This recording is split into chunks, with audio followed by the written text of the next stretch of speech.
Interim government তো সারা জীবন থাকবেন না। আমরা বাংলাদেশের মানুষের দীর্ঘস্থায়ী গণতান্ত্রিক পথে নেওয়ার জন্য তত্ত্বাবধায়ক সরকারে ফিরে যেতে চাই। সংবিধান পরিবর্তনের জন্য, আইন পরিবর্তনের জন্য নাগরিকরা কিছু লোককে দায়িত্ব দেয়, রাষ্ট্রকে দায়িত্ব দেয়। এই দায়িত্বের বোধটা হলো সোশ্যাল কন্ট্রাক্ট থিওরি। সেই দায়িত্ব দুই ভাবে পরিবর্তন করতে পারে। একটা হলো আইনি পরিকাঠামো, আগে যে চুক্তিটা করেছে সেই চুক্তি পরিবর্তনের মাধ্যমে, সংশোধনের মাধ্যমে, পরিবর্তন, পরিমার্জন, সংযোজন, সংশোধনের মাধ্যমে করতে পারে। আরেকটা হলো সেই পথ যখন রুদ্ধ হয়ে যায় তখন নাগরিকরা গণ অভ্যুত্থান, মুক্তিযুদ্ধের মাধ্যমে সেই আইন পরিবর্তন করতে পারে এবং সোশ্যাল কন্ট্রাক্ট থিওরি অনুসারে তাকে কে শাসন করবে, কিভাবে শাসন করবে সেভাবে তুলে ধরতে পারে। সেই প্রেক্ষাপট বর্ণনা করতে যে বলেছি, পাকিস্তানের একটা সংবিধান ছিল 1971 সালের 25শে মার্চ। বাংলাদেশের মানুষ মনে করেছে পাকিস্তানি কাঠামো এবং সংবিধানের আওতায় আমরা শাসিত হব না, শাসক শ্রেণী কে হবে আমরা সিদ্ধান্ত নেব। এই সিদ্ধান্ত নিতে যে বাংলাদেশের মানুষ মুক্তিযুদ্ধ করে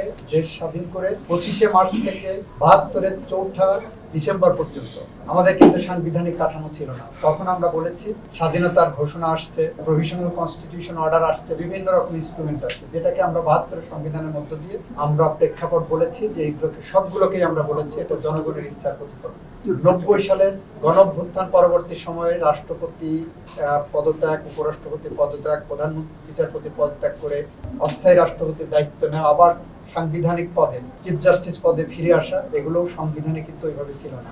আমরা 3 জোটের রূপরেখাকে প্রাধান্য দিয়ে রাজনৈতিক দলের মাধ্যমে জনগণের ইচ্ছার প্রতিফলন ঘটিয়ে আমরা সেটা সাংবিধানিক কনভেনশনের পার্ট করেছি। ঠিক একইভাবে জুলাই গণ অভ্যুত্থান, এই গণ অভ্যুত্থানের মধ্য দিয়ে যে সরকার এসেছে, এই সরকার যখন জনগণ দেখছে তার অধিকার ক্ষুণ্ণ হচ্ছে, তার শাসক শ্রেণীর শোষকে পরিণত হয়েছে, জনগণ মনে করেছে তাদের সাথে আমাদের যে চুক্তি ছিল সেই চুক্তি তারা ভায়োলেট করছে এবং সেটাকে চুক্তি আমি আউটরাইট লিগ্যাল ফ্রেমওয়ার্কের মধ্যে করতে পারছি না, তখন কনস্টিটিউশনাল কনভেনশন এবং জনগণের যে ম্যান্ডেট, জনগণের যে ক্ষমতা, আমার ভোট আমি দেব, জনগণের যে ইচ্ছার প্রতিফলন ঘটাতে যে জুলাই বিপ্লব এসেছে।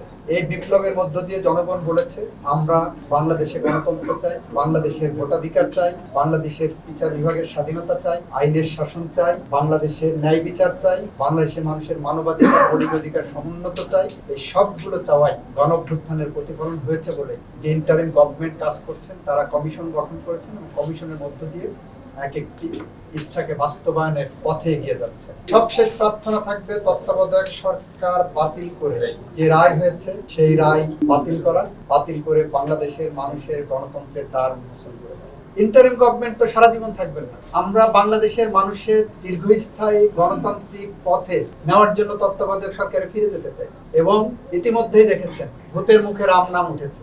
শেখ হাসিনা নিজেও বলেছেন ওনারা তত্ত্বাবধায়ক সরকারটা। সুতরাং গণতান্ত্রিক প্রক্রিয়ায় ফিরতে হলে সেটা কখন থেকে কি ফরম্যাটে আসবে আপনাদের ডিভিশন